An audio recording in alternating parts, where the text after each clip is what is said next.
Hey guys, welcome back to my channel. तो आज मैं करने वाली हूँ ये ब्यूटीफुल सा stunning makeup for my Instagram reel. चलिए मेकअप को स्टार्ट करते हैं। तो मैंने अपना बेस फुल फेस का ऑलरेडी कर लिया है, तो अब हम स्टार्ट करने वाले हैं प्राइमर से। इसके लिए मैं ले रही हूँ लैक्मे का ये प्राइमर एंड बस एक डॉट जितना ही चाहिए जितना मैंने फिंगर में लिया है। उससे पहले मैं स्प्रेड कर ले रही हूँ दोनों चीक्स में, नोज के ऊपर, फोरहेड एंड चिन में, specially on the T zone of my face. And अच्छे से हाथ से ही इसे ब्लेंड करूंगी। मैं जनरली प्राइमर को हाथ से ही ब्लेंड करती हूँ, इसके लिए मैं ब्यूटी ब्लेंडर का यूज नहीं करती हूँ क्योंकि ये बहुत स्मूथली स्प्रेड हो जाता है एंड बहुत अच्छा लुक भी आता है। प्राइमर अच्छे से स्प्रेड करने से यही होता है कि जो ओपन पोर्स है हमारा वो अच्छे से ढक जाता है एंड हमारा स्किन रेडी हो जाता है मेकअप के लिए। नेक्स्ट मैं ले रही हूँ मेबलिन का ये फिट मी कंसीलर। इसे मैं हल्का सा ही लूंगी प्रोडक्ट और इसे मैं अप्लाई करूंगी अंडर द आई। एक ट्रायंगल बनाऊंगी दोनों ही आंखों के नीचे एंड आईज के कॉर्नर में, ताकि एक लिफ्टेड फेस का लुक आए। एंड ये करने के बाद मैंने सोचा कि इस बार मैं सिंगल 1 लेयर मेकअप करूंगी, इसलिए मैं पहले कंसीलर अप्लाई कर रही हूँ। एंड यहाँ पे मैं नोज पे भी, फोरहेड पे भी एंड ऑन द चीक्स, जहाँ जहाँ पे मैं कंसीलर अप्लाई करती हूँ, and on the chin and above the lips अच्छे से अप्लाई कर रही हूँ ताकि फेस थोड़ा ब्राइट लगे। जनरली आप जहाँ जहाँ पे कंसीलर अप्लाई करना चाहें आप वहाँ पे कर सकते हैं। मैं यहाँ पे डॉटेड वे में सारे फेस में अप्लाई कर रही हूँ। एंड हाँ, एक टिप ये है कि प्राइमर के बाद उसे थोड़ा टाइम दे, उसके बाद ही मेकअप आप स्टार्ट करें। अब मैं करने वाली हूँ कॉन्टोर। तो उसके लिए मैं ले रही हूँ ये नायका का कॉन्टोर स्टिक। इसे मैं अप्लाई कर रही हूँ नोज के पास में ताकि नोज मेरा थोड़ा सा पॉइंटेड दिखे। एंड देन मैं इसे अप्लाई करने वाली हूँ on the cheek bone, on the jaw line. इससे आपका जॉ लाइन बहुत अच्छा दिखता है, तो मैं दोनों साइड में इसे अप्लाई कर लूंगी। एंड देन मैं इसे अप्लाई करूंगी ऑन द फोरहेड। स्पेशली अगर आपका फोरहेड ब्रॉड है तो आप उसे सेट करने के लिए कॉन्टोर करें, वरना फिर इसका नीड नहीं रहता है। तो कॉन्टोर अच्छे से करने के बाद मैं यहाँ पे अप्लाई करने वाली हूँ फाउंडेशन। फाउंडेशन के लिए मैं ले रही हूँ मेबलिन का फिट मी फाउंडेशन। इसे भी मैं डॉटेड वे में फुल फेस में जहां जहां पे अब जगह रह गया है वहां पे मैं इसे अप्लाई करूंगी। एंड इसे इसीलिए मैं अप्लाई कर रही हूँ ताकि एक इवन फुल फेस का एक लुक आ जाए। एंड वरना फिर नॉर्मली क्या होता है कि पहले हम फाउंडेशन अप्लाई करते हैं, उसके बाद ये सारा प्रोडक्ट अप्लाई करते हैं। तो इसीलिए इसे 1 लेयर मेकअप है क्योंकि इसमें एक्स्ट्रा लेयर नहीं लगेगा। जो भी लेयर है एक ही साथ में पूरा ब्लेंड हो जाएगा। इस प्रोसेस में फाउंडेशन भी बहुत कम लगता है, तो मैंने सिर्फ एक ही पंप फाउंडेशन का लिया था। एंड जो भी एक्स्ट्रा प्रोडक्ट मेरे हाथ में रह गया है उस एक पंप से उसे मैं नेक में भी अप्लाई कर लूंगी और उसे अच्छे से ब्लेंड कर लूंगी। नेक्स्ट मैं ले रही हूँ ये टिंट माई ग्लैम का। इसे भी मैं ऑन द चीक्स अप्लाई कर रही हूँ। इससे एक हल्का सा रेडिश कलर आ जाएगा। अब मेरा फुल फेस प्रोडक्ट से भर गया है एंड जहाँ जहाँ पे जो प्रोडक्ट ज़रूरी है वो वहीं पे मैंने अप्लाई किया है, तो ज़्यादा फेस में हैवी मेकअप भी नहीं आएगा। अब मैं ले रही हूँ ये वेट ब्यूटी ब्लेंडर। इसे मैंने भिगो लिया है एंड देन उसे अच्छे से निचोड़ लिया है। तो इससे क्या होता है, आपका प्रोडक्ट जो है वो बहुत स्मूथली ब्लेंड हो जाता है। अगर आप ब्लेंड करते वक्त देख रहे हैं कि आपका प्रोडक्ट सेट हो गया एंड ब्लेंड इजीली नहीं हो रहा है, तो आप सेटिंग स्प्रे अच्छे से स्प्रे कर लें। उससे क्या होता है, आप प्रोडक्ट जो है थोड़ा मेल्ट हो जाता है एंड देन ब्लेंड इजीली हो जाता है। यहाँ पे मैं ब्लेंड करना स्टार्ट किया था मैंने एकदम लाइटिश कलर से, जो कि कंसीलर है। कंसीलर से मैंने ब्लेंड करना स्टार्ट किया था, then foundation and then the contour part. इससे क्या होता है कि जो लाइटिश शेड है वो इजीली आपका ब्लेंड हो जाता है। एंड ब्यूटी ब्लेंडर बहुत ही बड़ा रहता है, फ्लफी रहता है, तो आप सिर्फ एक ही साइड से उसे ब्लेंड ना करें। आप कंसीलर के लिए एक साइड का यूज कर and from the flat side या फिर कर्वी साइड से आप जो है कॉन्टोर को ब्लेंड कर सकते हैं। ये है मेबलिन का फिट मी पाउडर। तो इसे अब मैं सेट कर लूंगी, जहां जहां पे मैंने कंसील किया था उसे अच्छे से सेट कर लूंगी। मैं यहाँ पे यूज कर रही हूँ कॉम्पैक्ट पाउडर का। आप चाहें तो लूज पाउडर भी यूज कर सकते हैं, उसे आप डायरेक्टली ब्रश से अप्लाई कर सकते हैं। तो मैं यहाँ पे कंसीलर को अच्छे से सेट करने के बाद जो एक्सेस है मैं उसे हटाऊंगी। एंड या फाउंडेशन हमने नेक पे अप्लाई किया था तो उसे भी मैं यहाँ पे सेट कर लूंगी। फिर मैं ले रही हूँ एक fluffy brush and overall face में मैं इसे अच्छे से ब्लेंड कर लूंगी ताकि पूरा फेस ही अच्छे से सेट हो जाए। यहाँ पे मैं ले रही हूँ स्विस ब्यूटी का ये पैलेट एंड जहाँ पे मैंने कॉन्टोर किया था उसके ऊपर ही मैं ये डीप ब्राउन शेड ले रही हूँ। ये डिफरेंट ब्रश है, उसे मैं कॉन्टोरिंग पार्ट को सेट कर लूंगी ताकि एक अच्छा सा टैनिश इफेक्ट दिखे। चीक बोन को अच्छे से मैंने कॉन्टोर कर लिया है एंड देन मैं अप्लाई कर रही हूँ इसे नोज के आसपास। तो जनरली मैं एक छोटे से ब्रश से अप्लाई करती हूँ, बट आज मैं इसी ब्रश से मैंने यहाँ पे अप्लाई किया है। एंड यहाँ पे मेरा बेस रेडी है, तो इसे मैं सेट कर लूंगी with the help of the setting spray. ये है फेसेस कैनेडा का सेटिंग स्प्रे। इसे अप्लाई करने के बाद मैं इसे खुद से सूखने के लिए टाइम दे दूंगी। एंड फिर नेक्स्ट बढ़ते हैं हमारे आईब्रो की तरफ। उसके लिए मैं ले रही हूँ ये स्विस ब्यूटी का आईब्रो पेंसिल। स्टार्टिंग के आईब्रो की तरफ मैं हल्के हल्के स्ट्रेट स्ट्रोक कर रही हूँ ताकि वो ज़्यादा डेंस ना दिखे। एंड एट द एंड मैं हल्के हल्के हाथों से आईब्रो को फिल कर रही हूँ। यहाँ पे मैं ले रही हूँ स्विस ब्यूटी का ये कलरफुल सा पैलेट, जिसमें मैं ले रही हूँ ये पिंक सा शेड एंड एक फ्लफी सा स्मॉल ब्रश। इसमें जो ब्राउ बोन का साइड रहता है वहाँ पे मैं इसे फिल कर रही हूँ एंड एक कट क्रीज के ऊपर का साइड का मैं यहाँ पे बना रही हूँ, इसे मतलब फिल कर रही हूँ। एंड या जैसा कि मैं हर बार बोलती हूँ, जब भी आप आई शेडो अप्लाई कर रहे हैं उसे अच्छे से ब्लेंड करें एंड ब्लेंड करने में टाइम दें।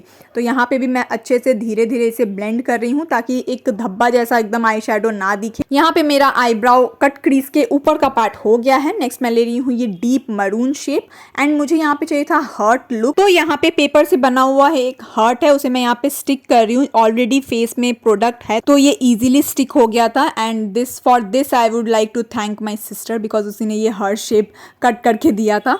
एंड देन जहाँ पे हम आईलाइनर अप्लाई करते हैं तो इसी ब्रश से मैं उस एक्स्ट्रा आई शेडो को आगे तक ब्लेंड कर रही हूँ एंड देन एक फ्लैट ब्रश के हेल्प से मैं अंडर आई भी उसी आई शेडो को अप्लाई कर रही हूँ एंड अच्छे से ब्लेंड कर रही हूँ।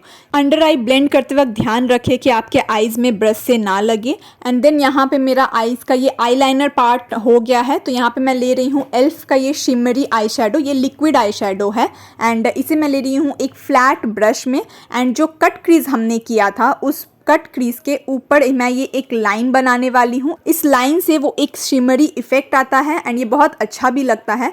एंड या यहाँ पे जो मैंने हर्ट बनाया था उसे भी मैं इससे फिल करूँगी क्योंकि जब फेस मूव होगा तो इससे ये शाइन देता है और ये बहुत अच्छा लगता है। जो लाइनर पार्ट हमने किया था उसका भी हम बॉर्डर बना देंगे एंड इसी फ्लैट ब्रश की हेल्प से हम वो कनेक्ट कर लेंगे जो हमने ऊपर का कट क्रीज वाला लाइन बनाया था। तो ये था आई लुक एंड सेम मैंने दूसरे आई में भी कर लिया है। एंड यहाँ पे मैं ले रही हूँ वेट एंड वाइल्ड का ये शिमर मैं अप्लाई करने वाली हूँ inner corner of the eyes में with the help of small brush and इसे अच्छे से मैं यहाँ पे ब्लेंड कर रही हूँ ताकि वो एक कनेक्टेड लुक लगे।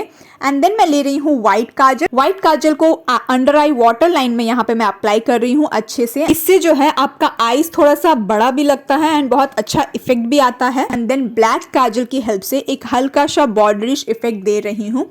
ब्लैक काजल अप्लाई करने के बाद वो ब्लैक ही सिर्फ आईज में दिख रहा था तो यहाँ पे मैं फ्लैट ब्रश लेके जो हमने आई शेडो अप्लाई किया था उसके साथ मैं यहाँ पे ब्लेंड कर रही हूँ। यहाँ मेरा आई लुक ऑलमोस्ट डन है। नेक्स्ट हम बढ़ने वाले हैं ब्लश के पार्ट एंड उसके लिए मैं ले रही हूँ यहाँ पे ये हार्ट, ये जो पेपर हार्ट है मुझे जहाँ पे चाहिए था वहाँ पे मैंने इसे चिपका लिया है। एंड देन मैं यहाँ पे ले रही हूँ एक ब्राइट पिंक आई शेडो एक फ्लफी ब्रश में एंड देन उसे अच्छे से अप्लाई कर रही हूँ। तो यहाँ पे ये पेपर हार्ट उड़ गया था तो मैंने उसे फिर से चिपका लिया एंड देन फिर से मैंने अप्लाई किया ये आई शेडो। एंड मुझे यहाँ पे रेडिश इफेक्ट नहीं चाहिए था क्योंकि मैं लिप्स डीप करने वाली थी तो मुझे ऑल ओवर फेस रेड नहीं चाहिए था, इसलिए मैंने यहाँ पे ब्राइट पिंक लिया था। एंड मुझे चीक्स पे 3 हर्ट्स चाहिए थे तो जो लास्ट में जो पेपर हर्ट था उसे मैंने उठा के सामने चिपका लिया एंड देन उसके आसपास भी मैंने ये ब्लश अप्लाई कर लिया। तो जैसा कि आप देख सकते हैं यहाँ पे 3 हर्ट का आउटलाइन बन गया है बट उसके आसपास बहुत एम्प्टी लग रहा है तो मैंने उसी स्मॉल ब्रश से ब्लश ले लिया है फ्रॉम माई ब्लश पैलेट एंड उसे फिल कर दिया जो भी खाली जगह था। यहाँ पे मैं फ्लफी ब्रश अप्लाई करना चाहती थी बट उससे जो हर्ट का आउटलाइन बना है वो भी फिल हो जाता तो फिर कोई फायदा ही नहीं रहता ये हर्ट का, तो इसीलिए मैंने स्मॉल ब्रश से ही बाकी का जगह पे मैंने हल्के हाथ से फिल कर लिया। एंड मुझे चीक्स थोड़े हल्के पिंकिश टाइप में ही चाहिए थे इसीलिए मैंने ये पिंक कलर चूज किया है। तो ये ब्लश पार्ट मेरा हो गया है बट आसपास बहुत ही हार्श लाइन दिख रहे थे, ब्लेंडेड नहीं लग रहे थे तो मैंने फ्लफी ब्रश के हेल्प से इसे ब्लेंड कर लिया अच्छे से। एंड देन बढ़ते हैं नेक्स्ट पार्ट की ओर। जो ये शिमरी पार्ट है वो हर्ट के अंदर मैंने एक व्हाइटिश टोन दिया है एंड उसके बाद वही एल्फ का जो शिमर था मैंने हर्ट के अंदर फिल कर लिया था। तो ये हर्ट का पार्ट ऑलमोस्ट रेडी है and I was very happy with the result. And फिर मुझे चाहिए था नोज भी हल्का सा पिंकिश लगे तो मैं वही स्मॉल ब्रश की हेल्प से नोज को भी पिंकिश इफेक्ट दे रही हूँ। एंड सेम जो इस चीक में मैंने बनाया था दूसरे चीक में भी मैंने कंप्लीट कर लिया लुक को एंड ये बहुत ही अच्छा लग रहा था रिजल्ट मुझे। एंड फिर मैंने शिमर लिया, शिमर मैंने अप्लाई कर लिया है नोज ब्रिज में and tip of the nose में, बहुत ही प्यारा शाइन दिख रहा था। वेट एंड वाइल्ड का ये shimmer one of my favourite product है तो इसे मैंने अप्लाई कर लिया above the lips and on the chin. और जो भी एक्स्ट्रा प्रोडक्ट था उसे मैंने फोरहेड में अबव द आईब्रो अप्लाई कर लिया है। मैं ले रही हूँ स्विस ब्यूटी का ये मरून लिप लाइनर, इसे मैं लिप लाइन अच्छे से कर रही हूँ क्योंकि मुझे एकदम डीप रेड लिप लुक चाहिए था। यहाँ पे मैं हल्का सा ओवर द लाइन भी जा रही हूँ जो कि मेरी ओरिजिनल लिप लाइन है उससे हल्का सा ऊपर भी मैं लिप लाइन कर रही हूँ एंड कॉर्नर को फिल कर रही हूँ ताकि वो अच्छा दिखे एक ओवरऑल फिनिश।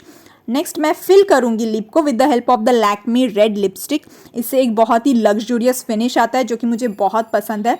जैसा कि आप देख सकते हैं तो मेरा लिप लुक ऑलमोस्ट कंप्लीट है, बट मुझे हल्का सा एक्स्ट्रा शाइन चाहिए था तो मैंने लिया ये माई ग्लैम का ये टिंट एंड उसे भी मैंने हल्का हल्का अप्लाई कर लिया। तो मेरा लिप लुक ऑलमोस्ट कंप्लीट है। एंड नेक्स्ट बढ़ते हैं हमारे लैशेस की ओर, जिसके लिए मैंने लिया है ये स्विस ब्यूटी का ये लैशेस। ये मैंने रिसेंटली ही परचेज किया है तो मुझे बहुत एक्साइटमेंट था इसे ट्राई करने के लिए भी। ग्लू बहुत ही अच्छा ग्लू है क्योंकि बहुत देर तक आईलैश रहता है। एंड ये रहा 5 सेट ऑफ पेयर। इसका मैं सेकंड वाला जो पेयर है उसे अप्लाई करूंगी एंड बहुत ही अच्छा इफेक्ट आया था। तो जब भी आप लैशेस को लगाएं पहले आंख के ऊपर लगा के आप देख लें, अगर लैशेस थोड़ा लंबा है तो एक्स्ट्रा एक्सेस को आप कट कर लें। ये रहा मेरा look after applying eye lashes. But मुझे था कि थोड़ा सा मैं लाइनर के आसपास मैं फुल लाइनर नहीं अप्लाई कर रही हूँ, तो जो ये एल्फ का लाइनर पेंसिल है उससे मैं जो एक्स्ट्रा आई कॉर्नर में अप्लाई कर रही हूँ। तो inner corner of the eyes and outer corner of the eyes में हल्का हल्का लाइनर अप्लाई करने के बाद मेरा जो है आई लुक कंप्लीट एंड ये रहा मेरा फाइनल लुक।